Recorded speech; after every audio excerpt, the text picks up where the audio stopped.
With the help of Hashem, we are learning Sukah Daf Nun, dedicating today's class Le'ilu Nishmas, my father, Harav Mordechay ben Harav Simcha Yitzchak, whose yahrzeit is today, Yud Aleph Elul.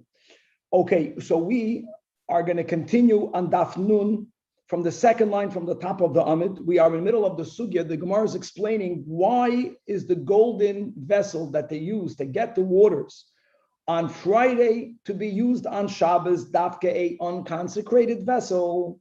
So we're going to repeat quickly the premise of the question, and we're going to chazer the first answer, and we're going to continue today with the second answer. And towards the end of the Perek, in the beginning of today's daf, we're going to further clarify why is it that uncovered water, Mayin Migulin, remains permanently disqualified from being used for Nisach HaMayim, when perhaps one can argue that straining it should resolve the issue of Mayim Megulim, as we'll explain. We'll see why that will not work when it comes to using something in service of God Almighty. And on Daf Nun Amud Aleph, we're going to start the fifth chapter, the final chapter of Sukah. We are continuing to break down the Mishnah on Daf Mem Beis Amud Beis. We are up to the clause in the Mishnah that Hecholel. Hecholel means the flute. It's really not only the flute, but all of the musical instruments that were used for Simchas Beis Hasha'eva. So the Mishnah said on Daf Mem Beis that they were only used 5 or 6 days. We'll explain why only 5 or 6. We will actually see in the Gemara that we call it the festivities, the rejoicing of Beis Hasha'eva, connected to drawing. But there were others who used the word Chashuva instead of ha-shoyeva. Chashuva meaning important, and we'll see that both of these expressions are indeed correct.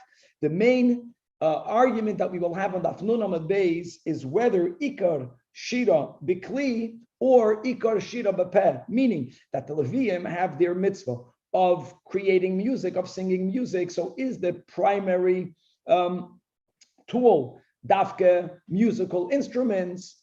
That is what needs to be played essentially. And yes, they would sing along with vocally as well, but that was only an accompaniment, or the opposite, that the vocal singing was the main way of celebrating, the main way of singing, the main way of creating music, and the instruments were only as an accompaniment. And we will see the huge difference between these two approaches. We will go over again on Daf Nun Amud Beis that we have this general question regarding one of the 13 midos through which we expound the Torah, and we know them, Rabbi Shmuel Omer, Klal Uprat, generalizations and specifications. This is one system that we can use. When you use the system of Klal Uprat, you end up giving more credence to the specification. You end up limiting more. Others, Rabbi Akiva and others, they use the system that they call Riboy and Niut, amplifications and limitations.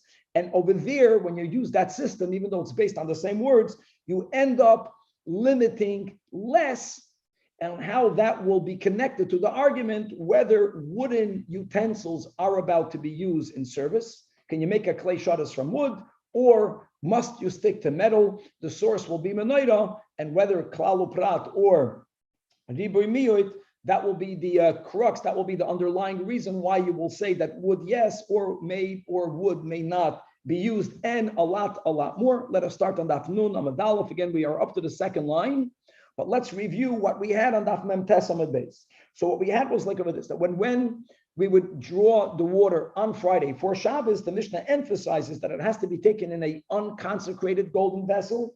And the question the Gemara had that we have to answer is based on two premises. Premise number one, that if you don't put something in a consecrated vessel with das, with intention that it should currently become consecrated, it will not. That's premise number one. Premise number two, regardless what your intention is, if you put more than the needed amount, then the utensil will also not consecrate it. And therefore, the kasha of the Gemara is, number one, the kohen that would fill the barrel on Friday would not have in mind that he's going to be consecrating the water right now. Number two, l'chura, whether the limit is 3 loig or whether Rabbi Yehuda, the amount is 1 loig, but the barrel has a lot more water in it. So you are taking more than needed. So b'chlal, it should not become consecrated. So who cares if you will fill up the water Friday in a clay shadis and a bona fide consecrated utensil. So the first answer that we had yesterday, Z'iri says that there is no limit how much water, there's no max limit to the amount of water that's going to be poured on Niso Hamayim. So you can't say since there is more than what you need, it's not going to become consecrated. All of it will become consecrated. Number two, our Mishnah subscribes to the opinion that independent of your das, independent of your intent, the waters will become consecrated. Anything that's put in a consecrated vessel, it will become imbued with Kedusha Saguf, and therefore, that was the top of Daf Nun. Once something has inherent Kedusha, it becomes disqualified once it is overnighted. It's called Psulina, and that's why Dafka, they needed to use a unconsecrated Keli. And now we continue Chizkiya Amar, another approach, that he says, Kleishades ein mekachin elamidas. In other words, if you don't have intention for that which you are putting in a consecrated vessel to now become imbued with Kedusha, it will not become whole. So therefore, the question comes back. Why did they dafka use a golden barrel that was unconsecrated? It explains, Chizkiya, it's a rabbinic, that Gezeira Shema Yoimru Ladas Neskachu, that the observer, the onlooker might assume that its contents was put in there for it to right now become consecrated. And then he'll be surprised by the fact that they are using it tomorrow on Shabbos, and he will erroneously think that in some cases there isn't the issue of psul lina, and that is not true. So to prevent people getting the wrong impression, that's why they used a unconsecrated utensil. And now the third answer, Amar Rab Yanai, Amar Rab Zera, let me go back to both of the premises. Afilu tema, I can even tell you that yeshir lamayim, that there is a maximum limit to the amount of water that needs to be used. So when the Chachamim say 3 loig, when Rabbi Yehuda says 1 loig, it's dafka, not less nor more. And therefore, even if there would have been da'as for the water to become consecrated, it would be ineffective because the barrel has in it a lot more than 3 loig and certainly a lot more than 1 loig. And number two, ukli shadis ein mekachin elamadas. I'll go on and I'll accept the premise of the question, both of the premises. However, what's the gezeda now? Right, it's not enough to say that Shema Yomru Landas Neskachu because Yeshir Lamayim. Elama v'gezeda Shema Yomru Kiddush Yadayim Raglayim Milon. Oh, as we learned in Yuma, guys, remember when we were learning the sugya that the Kohen Gadol, whether he would wash his hands dressed or not dressed, Machlekes Chachamim and Abmeir, and people asked if he's washing his hands from the kiyur, washing his hands undressed, how does he get to the kiyur? And what we concluded finally is that no, that they would bring water to the Kohen Gadol in a golden pitcher. Those waters that a Kohen Gadol used, by the way, not only on Yom Kippur, whenever the Kohen Gadol would wash his hands, the Kohen Gadol did not need to go to the kiyur because he's the Kohen Gadol. Waters were brought to him in a golden pitcher. Now, those waters have no max limit. An observer might think that the waters that were being taken was not taken for the Niso Hamayim ceremony, but they would think Shema Yomru that it's being taken for the Kohen Gadol. And here again, and they will now know that the water was not used on the day it was drawn. The water was used the following day. And for them not to get the wrong impression that we're not concerned with Lina, which we always are, they took the water on Friday with an unconsecrated barrel.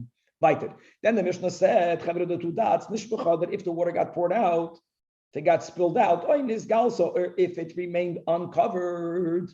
So then the Mishnah says, well, then you can take water from the kiyur. Now the problem is, hold on, why do we have an issue even if this water remained uncovered? If it's ideal to take the water from the shiluach, which we did, don't we have an opinion that says that since the problem of uncovered water is that perhaps a venomous creature went in there, and while it was drinking water, it deposited some venom, so there's a danger in consuming it, but there are those who opine that there is a solution to strain it, because the type of venom that comes from a snake is something that generally floats on the top. It remains to begin with separated, and it's very easy to strain it out. Simply pour the water through a strain. So says the Gemara V'amai, why can't you use a strain? And then it would be better because you have the water from the shiluach. And l'chora, does this not prove that our Mishnah does not follow the shita of Rab Nechemiah, the Tanya, regarding a misanenes? The misanenes is a keli, it's a strainer, right, that has a upper receptacle. Then there is a strainer, and then there is the bottom receptacle, and it was used to put wine. The wine would be poured into the top. It would go through the strainer. It was primarily used because many wines were made with a certain type of aromatic spice whose flavors went into the wine by putting the wine on top of the strainer, putting the spices on top of the strainer. You would pour the wine in, and therefore the taste of the spices would go into the wine, but the spices obviously would remain above.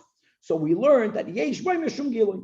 So the Brisa says that just like you have a problem with uncovered wine, same thing as with water, doesn't matter that you have the wine in this strainer utensil. However, and that says that Rav Nechemia, not so quick. The problem will only be if you took the strain off the bottom receptacle. Then, of course, all of the rules of not being allowed to consume uncovered wine will apply here as well. However, but if the strainer is standing the way this keli normally is, and that is that the bottom receptacle has above it that strain, even if the top of the utensil is uncovered, which means a snake might have come in there and deposited venom in the wine that is above the strain, one is allowed to drink the wine that is underneath the strain. Why?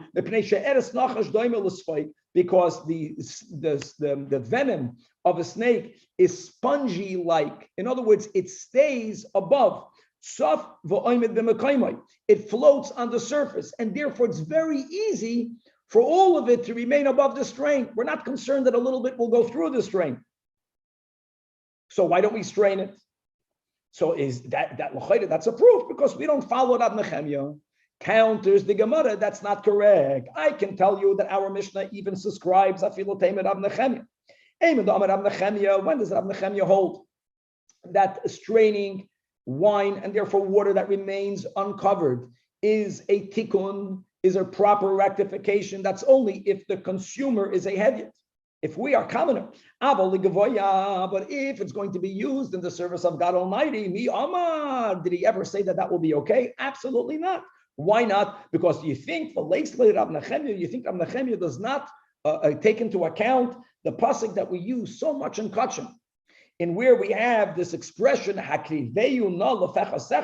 present this to your governor. If a person is gifting something to God, first and foremost, it has to be something that same person would dare present to a governor. If a person gives something to a governor that's unbefitting a gift, you think he'll be pleased with you? Imagine a person is going to give a governor wine that we know that a snake deposited venom, but don't worry, I took it out, I strained it.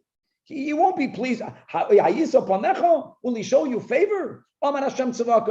And if it's not fit to be given as a gift to a governor, to give it to God Almighty. And therefore, even though halachically, because of my megulim, there isn't a problem for people to drink it, according to Rav Nechemia, if you strain it. But when it comes to God, there's a higher standard. It may not be used, and therefore the only solution is getting water from the kiyar. And with this we say, Hadran Allah Lulav Arava, we will come back to you, the 4th chapter, and now we will begin the 5th and the final Perek of Sukah. Now, all of these series of Mishnayos began with Lulav and Arava on Daf Mem Beis Amud Beis, when the Mishnah put together all of the various mitzvahs that are connected to Chag HaSukkos, and the Mishnah told us how many days are they going to be practiced. And now we are up to the playing of the flute. Hecholu. Truth be told, that the musical instrument that was played during the Simchas Beis HaShe'eva in the weekdays wasn't only a flute. There were many musical instruments, but obviously the flute is considered the main musical instrument. In other words, it's ke'ilu, all of the other instruments are playing along with the flute. Some of the Rishonim opined that the music began with the flute. It began a solo flute. It ended solo flute. And only then did all of the other instruments come in, just explaining why we use hechalil, but it's not just about hechalil. Now, what's important to know is, I think Tzvika just mentioned this a couple of days ago. Let's remember there's a general rule that ain't shvuz b'mikdash. Playing a musical instrument on Shabbos and on Yom Tov is not prohibited by biblical law. It is prohibited midrabanan, because if it will break, perhaps someone will go ahead and fix it. That's the issue. That's the issue with playing a musical instrument. The Mishnah said on Daf Mem Beis Amud Beis, and now we are reviewing every clause, that hechalul, the music that was played during Simchas Beis HaShe'eva, was only Chamisha or Vishisha, was only played for 5 or 6 days. In other words, if the first day of Sukah fell out on Shabbos, so Shabbos and Yom Tov overlap. The subsequent 6 days are all days of Chol HaMoed, what we will call. Then they played the flute for all 6 days. If the first day of Sukkot was not on Shabbos, so you have both a Shabbos day and a Yom Tov day during the week of Sukkot, the flute, the music may not be played not on Shabbos and not on Yom Tov. That's why it's 5 or 6. Clarifies the Mishnah that what musical accompaniment are we referring to? Only from Beis Hashrei Eva. Only the music that's played in connection to the celebration of the drawing, as we'll focus in a moment on Amid Beis. That is where we say She'ein Doicha, not Shabbos and not Yom Tov. However, what the Mishnah is implying is that there was other times that we played music in the Beis Hamikdash, and that is every time, right, the communal korbanos were brought, and not only that, during the days that Hallel was recited, you know what happened then? Not only did we play music, but the flute, which was the unique musical instrument that was used during every time Hallel was recited. In other words, what the Mishnah is really trying to tell you, that the musical accompaniment to a sacrifice was that important that it overrides Shabbos and Yom Tov. It overrides Shabbos and Yom Tov. And why would it override Shabbos and Yom Tov? Well, first of all, the korban itself, the shechita itself, is normally one of the lamates malachas. So any type of korban that overrides Shabbos or Yom Tov, the musical accompaniment is considered essential, and therefore it avada will override Shabbos and Yom Tov because it's only us in the midrabanan. Masha'en came the music that's played by Simchas Beis Hashrei Eva. Look inside the last line and the last Tosfos in the Amid. That we played music, but that music is referred to as Simcha Yisera, which is beautiful. We're adding to the Simcha. Simcha Yisera doesn't justify even the rule of Ein Shavuos B'Mikdash. Normally Ein Shavuos B'Mikdash, right? And again, the whole ending of Eruvin is the exceptions that sometimes we do apply rabbinic rules in the Beis Hamikdash, starting with if this is not essential to the avodah. So therefore, we make a gezerah d'Rabbanan. Many achronim add more details to it. They would say that if there would only be one musical instrument, maybe even just for Simcha Yisera, we would also say Ein Shavuos B'Mikdash. But since there were so many musical instruments that were played, and it's inevitable that some of them will break. So, there's a level of a fear, there's a level of a chashash, like what percent is there that it will break? And on top of that, what percent is there that you're going to fix it? And fixing it is also midoraisa. Here, it's so certain that they will break, and because of the amount of joy, the chances of someone erroneously, inadvertently fixing it is very high. All of that together, that it's only Simcha Yisera, is why it is not Doicha, not Shabbos and Yom Tov. And Chavra, let us start this fantastic sugya on Daf Nun Amid Beis. So the Mishnah called the celebration the Beis Hashrei Eva, right? The gathering of the drawing. So Itmar was stated, Machlokes, Rav Yehuda, the Amoira, and Rav Eina. One of them's girsa in our Mishnah was Chatane Shoy Eva, drawing. Why do we call it drawing? So, because you're drawing the water from the shiluach. Well, yes and no. Look inside the top Tosfos. Chatane Shoy Eva in the Yerushalmi Mifaresh that Shamisham Shoy Avim Ruach HaKodesh wasn't just the drawing of the physical water. The physical waters, which are in Nishtal Shalu from Ruchnius Dika waters, Nishtal Shalu from Chachma. Chachma is the point of connection where the Ein Sof goes into Ishtal Shalus. That's the beginning of Ruach HaKodesh. So really, people who merited the level of Ruach HaKodesh got it primarily during those 7 days. And why Dafka there, says Tosfos from the Yerushalmi, Shashchina Shoira B'Makim Simcha, because that's where the Shechina is found. The Chsiv, as it says, Vayehi Kinagin Hamenagin, then Vatehi Olav Ruach Hashem, etc., etc. Okay, so one of them calls the celebration, as we are familiar with, Simchas Beis Hashrei Eva. Vechad, another one of these Toamei Royim, their girsa in the Tana was Beis Chashuva. Chashuva means the important celebration. And the Gemara says, Amar Marzutra, they're both right. Or neither of them are wrong. Very cute. Man the Tanach Eva, let me stop. Can't say that he's wrong. Mandatani chashuva, can't say that he's wrong. Explains the Gemara. Mandatani shoy eva lemishtabesh, because that expression, that word, that name is sourced in scripture, as it says in Yeshaya, Ushaftamayim, you shall draw water, bisasin, with rejoicing, and this is in reference to these celebrations. He also is not wrong, is not making a mistake. That mitzvah chashuvahi, this is not stamam, this is a chashuva mitzvah. How is it chashuv? Because uba misheshis yimei bereishis, like we learned yesterday, like Rashi reminds us on top of the Amid, the first word in the Torah, chevra, bereishis barashis.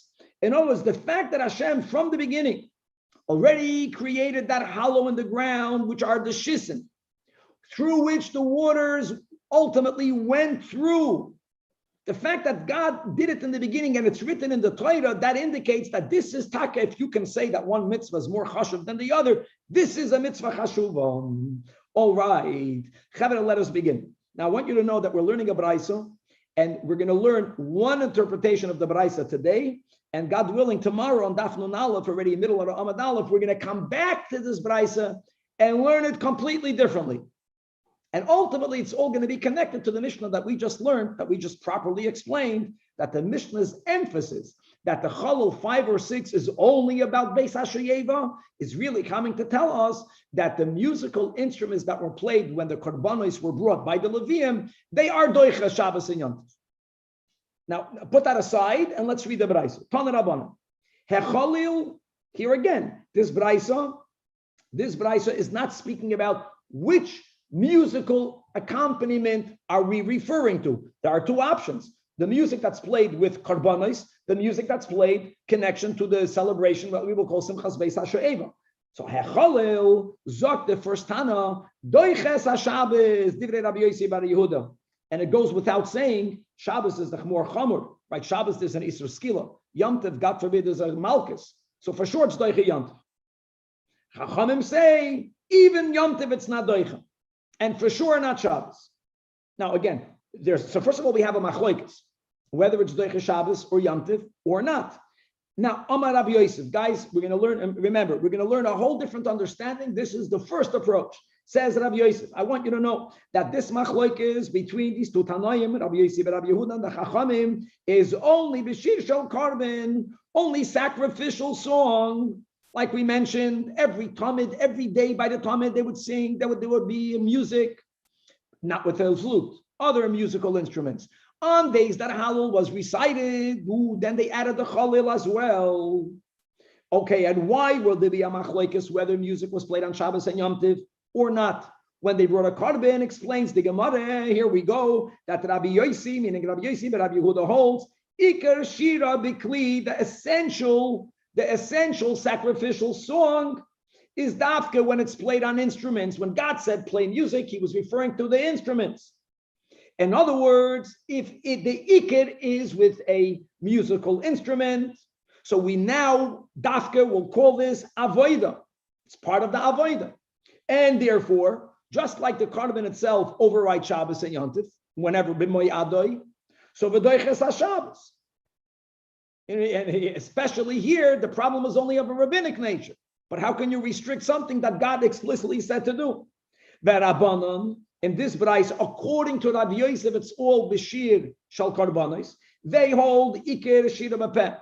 We're shloimah. The Levium, that when God told the Levium that there has to be a sacrificial song, vocal song, they should sing. Now, one second. Of course, it's beautiful that as an accompaniment to the Iker, to the vocal, they also had instruments, but that's secondary. And therefore, it's not called an avodah. And if it's not essential, beinu doiches HaShabbos. And again, Svika, I aim shvus b'mikdash, an exception. It's not essential. However, this is all Rav Yosef, Abel Shir Shel Shoy Eva. Everyone will hold Divrei Hakol that it's considered simcha. Simcha means it's to enhance, but it's not essential. It's not avoida, and therefore everyone will agree that it's not doiches Shabbos. So when we learned Daf Mem Beis Amud Beis, and now the Mishnah elaborating here on Daf Nun Amud Aleph that Hechalul 5 or 6, it's l'kula alma. Because our Mishnah again is speaking about Beis HaShoeva, but the implication that Shel Karbin, when we said the Mishnah, is that everyone says it is doicha, according to Rabbi Yosef, by a Karbin, Machloikes Tanoi. Now, Amar Rabbi Yosef, Amina, the Baha Pligi, how do I know that we have such a Machloikes, whether the essential sacrificial song is with instruments or vocally? The Tanya. Look how he's jumping from one topic to the other. Now, we have many service utensils in Hebrew that's klei shadasin, a klei shadis in singular that's used in the Beis HaMikdash. What may they be made out of? Of course, ein aniyus v'makam ashirus, and when the community had the finances, they would make them out of gold, silver, and copper. Can you make them out of other metals? Can you make them out of wood? So the source that resolves this question will be the menorah. B'chlal in the Beis HaMikdash, there were no wooden utensils. And don't jump and tell me, no, the Aron Kodesh had wood in the middle and the Shulchan had wood in it. Being that it was all at least coated with gold or covered with gold, gold is a metal, they were halachically viewed as metal utensils. But can you make other wooden utensils in the Beis HaMikdash? So, Amachloikes Tanoi, the time. Klei shadis, if you made any klei shadis out of wood, Rebbe says possible. Because as we will see, he will use menorah as the source and he'll learn it in a way that only metal. And by the way, I know the menorah, the Torah says it should be made out of gold, but we know historically that when the community was impoverished, they made it even out of tin, as we'll learn together. They made it always out of metal. And then the wealthier they got, the more expensive of a metal they used for making a better menorah. However, Rabbi Yossi and Rabbi Yehuda says that a klei shadis may even be made out of wood. And my love, what's the machlokes makom efligi? This is all Rabbi Yosef. Now, there's a historical fact that Moshe Rabbeinu made a avuva or a abuva or a chalal, same exact thing. He made it out of a reed. It was a very delicate instrument, and we were zoicha to have this chalal even bisman bayis rishon. And they called it the abuva of Moshe. Now, reed is a wood. So you're telling me that we don't have any other source that they use the wooden utensil. Why not use the fact that we had a musical instrument that Moshe Rabbeinu made that was made out of wood? Is araya that a wooden instrument is called a kosher kli shadis. The only reason why that's not a good source is that if ikir shira bepeh, then you can't classify the musical instruments as kli shadis. If the main mitzvah for the Levium of making song is dafka with instruments, then we will call the instruments a klei shadis, because that is the main way of doing the avodah. Beautiful, right? The man, the machshir, which is Rabbi Yossi bar Yehuda, since he holds ikashir bekeli, that God has in mind that you Levium, you should play musical instruments. They would sing along vocally, but the main thing is the instrument, and therefore we can learn from the abuva of Moshe that since his flute was made out of wood, we're calling reed wood, and that's a klei shadis. So any other klei shadis is okay, even if it's made out of wood. Uman, the apostle holds no ikashira bepeh, and therefore we can't call the abuva of Moshe a bonafide klei shadis. It's an embellishment, it's an accompaniment, but something that is only here to embellish can never be classified as a klei shadis. So you don't have any other source that we know of that they used wood for a klei shadis, so you can't. If you don't have a source, you can't. Says the Gemara, lav dafke loy. I will argue, when you look at this machlokes, that everyone here will subscribe that ikeh shira bekeli. Well, if that's the case, why will the abuva of Moshe not be good enough of a proof that a service utensil may be out of wood? So here we have this famous question, whether yalfinan efsher mishi'i efsher. In other words, there's possible, and then there is what we will call halachically impossible. In other words, the flute, when we learned about the flute, there's a certain edelkeit, there's a certain refinement that a wooden flute or that a reed flute produces a certain delicate sound that is lost if you make it out of metal. You can counter argue, listen, buy a flute, efsher. The wood was the best material for the sound you're trying to produce. Could that be used as a source for any other utensil? That whether it's made out of metal or wood, it's all the same, and metal is considered something more chashuv? and something that's longer lasting, so then maybe can you learn the possible from the impossible? That's the machlokes. The man the machshir holds done an efshir mishi efshir. Even though you can argue the flute, well, you needed to use a reed flute to have the optimum sound. So what? The fact is that it was made out of wood. So other utensils that could be made out of metal and wood, all the same, also wood is okay. Uman the Apostle holds that no, there wasn't a klei in the Beis Hamikdash that could have been made out of metal that we know that was made out of wood. There isn't such a thing. The flute, impossible. You couldn't make it out of metal. You would ruin the sound. Uman the Apostle Savar, loy done an efshir mishi efshir. Not approach Nabi by Yisrael, another counter to Rav Yosef. I would tell you the Kula Alma the opposite. Both of these Tanoim regarding wooden utensils, they subscribe to what? They hold the Ikar Shira Bepeh. And furthermore, they ain't done an efshir mishi efshir. So the flute can never be brought into the occasion. Not the flute the flute is only considered an embellishment. And even if the flute would be considered a service vessel, well, there's no option. By a flute, you need to make it out of wood. What is the machlokes? Whether you can make a wooden klei shadis or not, that is how we learn it from the psukim we have regarding the menorah in the portion of Truma. And when it comes to the 13 midos, when it comes to the midah of klal uprat, so we are familiar with these words. So we are using the word of klal uprat, which is in English generalizations and specifications. So if God generalizes, then God specifies, then he generalizes. So the specification limits the generalization, and the specification, those who subscribe to the system that they call klal uprat, you end up with a greater amount of limit. If you're going to use the system of riboy and miut, amplifications and limitations, even though it's coming all from the same words, the reason why they change this, it's not just semantics, is because they ultimately end up limiting less. They will always limit something. If God gave a limitation, something has to be limited, but they limit the limit. Oh, so let's go. So it's either bechlali uprati or beribuy umiut komifligi. Let's go. Rebbe holds that the system that we use is called klal uprat. We are familiar as the Rabbi Shmuel being the one who says it. And Rabbi Yosef and Rabbi Yehuda holds that the system that we use, we will call riboy and miut. We refer to Rabbi Akiva being the one who used the riboy and miut. And now the Gemara explains. Let's go. So Rebbe Darish Klal Uprat. So where do we find these? Where is the generalization? Where is the specification? In the parsha of making the menorah. When it says V'asisa menoiras, make a menorah, very general statement. Let's use the word klal. In other words, any material suffices. But then when it says Zohav Toir, pure gold, prat. But then when the Torah continues, Miksha, hammered out. Tase again, we're focusing on the tase, right? Hamanoida, shall you make the menorah? That's a very general statement.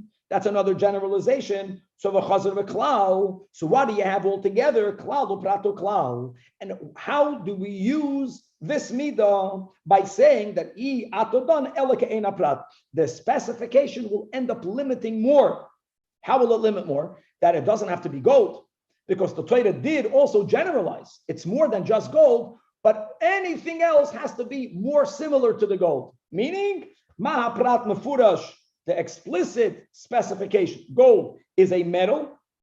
So say that you can add Afkol Shalmateches. And no other klei shadis. We're not only talking about the menorah, we're using the menorah as the source for all the other kelim. If it's not made out of any metal, it's not kosher to begin with. Rabbi Yosef, Rabbi Yehuda has the same verses, but his system is called riboy and miut. Same thing. Make as a general statement. Ribo, that's an amplification. Anything that you use is fine. When the Torah says Zohav Torah limits, mi'et. Then it says Miksha hammered out. Right, 3 lines from the bottom. Tasa hamanoida v'chasar v'riba. So what do we have? We have riba umi'et v'riba. Riba hakoil. My Rabbi, what does all hakoil means? Rabbi, kol mili, any material, not only metal, even wood. The last line, there is a limitation. So why do we limit? The minimum that we have to limit, that which logically makes the most sense, never to be used in service to God. And what will that be? Ma'miyat, miyat shal cheres, any earthenware is completely unsuited to be used for royalty. It's considered even less chashuv than wood. Okay, Omar Rav Papa, let's go weiter. Daf Nun Aleph on the top. And I want you to know that this question, going back to Rav Yosef, even though he could not succeed, that he was not successful in linking it to the argument of whether a clay shadas can be made out of wood or not, but he does tell you that there is an argument whether the main ikar shira, when God tells the Levium, zing, is it vocally, bepeh? Yes, they played instruments. That was the embellishment, or punkt fakir. The instruments was the essential way of fulfilling the mitzvah, and the vocal singing was the embellishment. That is kitanoi. That's a machlokes tanoim, and we're going to go with the girsa here of the Tanan because we're learning a Mishnah in Erechin.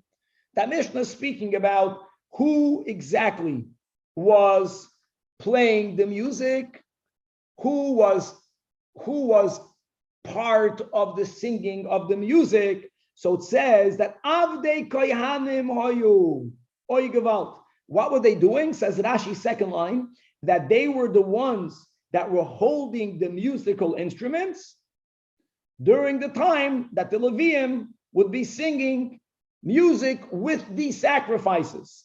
So avodim, they were from the kohanim, but slaves, Canaanite slaves, they were there holding on to the instruments. So says Rav Meir. Rabbi Yossi says, no, it wasn't avodim. It wasn't Levium, but it was Yidden, Yisraelim, that had an impeccable genealogical lineage. Mishpachas, these were the families, either known as the family of Pigarim. Another family was the base Sip Raya, and they came dafke, not the extended family, but not for the ones from New York, the ones that lived Umei Omum, the ones that lived in that town. Those families, Shahoyu Masiyim Lekahuna, they had such good yichus that all of the women there, even the widows there and their daughters, like Rashi says, we knew already that because of their impeccable yichus, they can marry into kahuna. But again, it was Yisraelim. Rabbi Hanina ben Antikna says, no, even the musical instruments were held by the Levium. And the Gemara is suggesting this is all to back up Rabbi Yosef that there is a machlokes tanoim, Iker shira bepeh or Iker shira bekli, my love, the man, the Amar Avodim Hoyu, obviously, Avodim, the mitzvah of singing is for the Levium. Is that ayah? Yeah, the Levium, Iker shira is bepeh. So the Levium, they are the vocalists. Yeah, you embellished it with musical instruments. You can even have Avodim. Oman the Amar Levium. Why Levium? Because that opinion holds Iker shira bekeli. And the mitzvah of singing for sure is by the Levium, so it had to be that they were the ones holding on to the musical instruments. And the Gemara right away says, how can you even think that? You forgot, there are three opinions, not two opinions. We're not saying Levium or Avodim. No, we are saying Levium, Avodim, or Yisraelim Miyuchasim. Why would you need Yisrael Miyuchas? If it's all about Iker Shira Bepeh or Bekli, Memanavshach. Either you dafka need a Levi, or it can be anyone. But Tizbira, Rabbi Yossi, the second opinion, right? The families of Beis HaPgodim, the families of Tzipraya, Micah Sovet. How would he fit into this equation? Ika Sovet, Ika Shira Bepeh. Well, then Afilo Avodim Nami. No, that's it. I mean, the Levium have to do the avodah, but this is not called avodah. This is just an embellishment. Ika Sovet, if he would subscribe that Ika Shira Bekili, then only Levium would be good. I don't care how meyuchas a Yisraeli is, it will not be okay. Yisraelim loy. And therefore, no. That argument in Erchin has nothing to do with our topic. Ella, the kula alma ikashira bepeh. The musical instruments could have been accompanied by anyone. But there's a secondary issue. The mar sovar hachi avamaisa, umar sovar hachi avamaisa. In other words, it could be accompanied by anyone. But who are the best musical players? So each one is recording the way things were. The Gemara is not happy with that. Because if it's just about the record of what happened, then Lamai Nafkamina, for us to put, for Rabbeinu HaKadosh to put this into a Mishnah, there is a big Nafkamina. And the Nafkamina is Lamailin, Miduchen, Leyuchsen, and or Ulamaiser Komifligi. In other words, if a person was employed in the Beis HaMikdash, to play the musical instruments. And we observe that.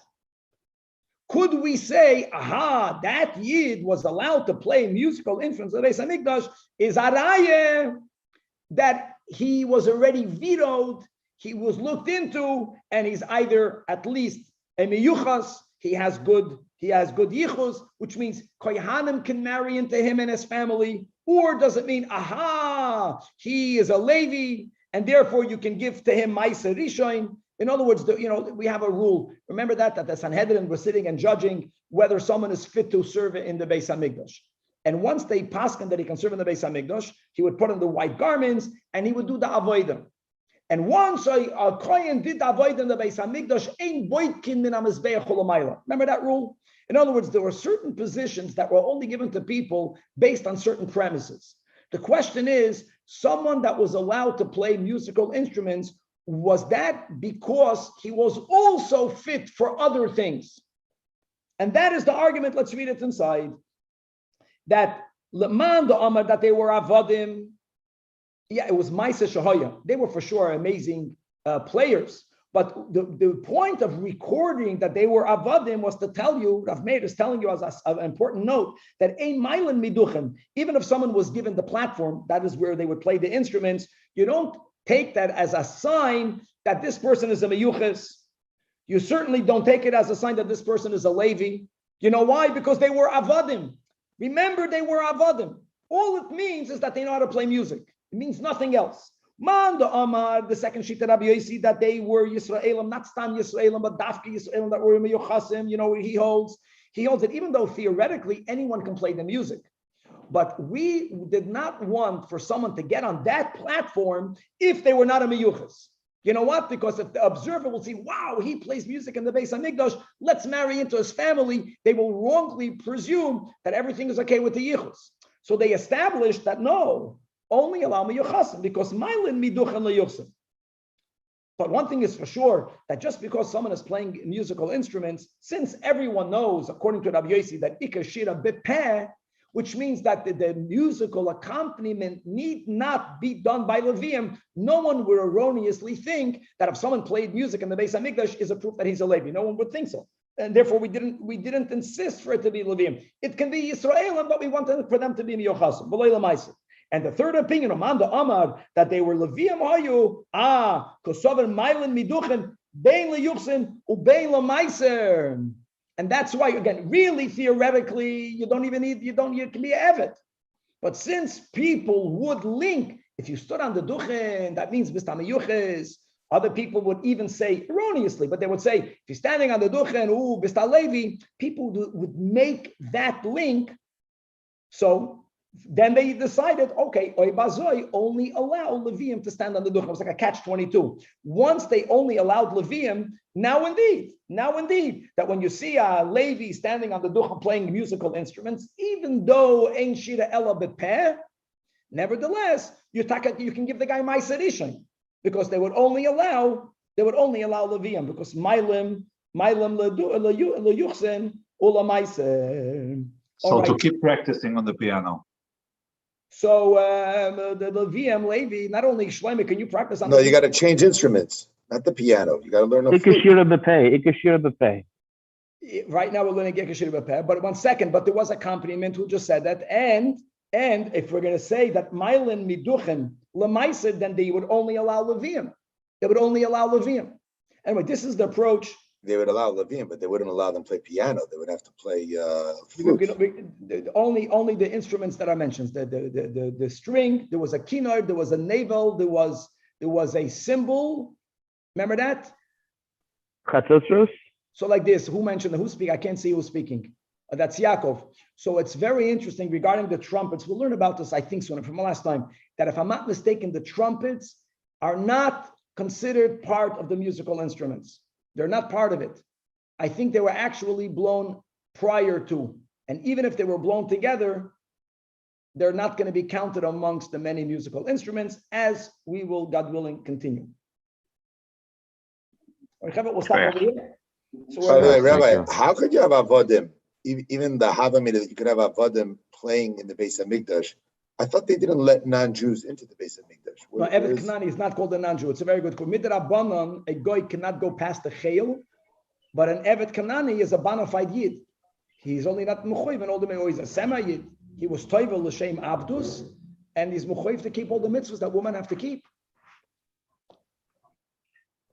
Clear, for sure. Evet Kanani that went to the mikveh is not a goy. Okay. Rabbi, l'chaim for your father. Thank you. Have an Aliyah. Amen. Shikoyach. Amen. L'chaim. Guys, a guten. Mirz Hashem tomorrow. Was it Mordechay ben what? Ben Simcha Yitzchak. That's a pretty. Tonight I'll make a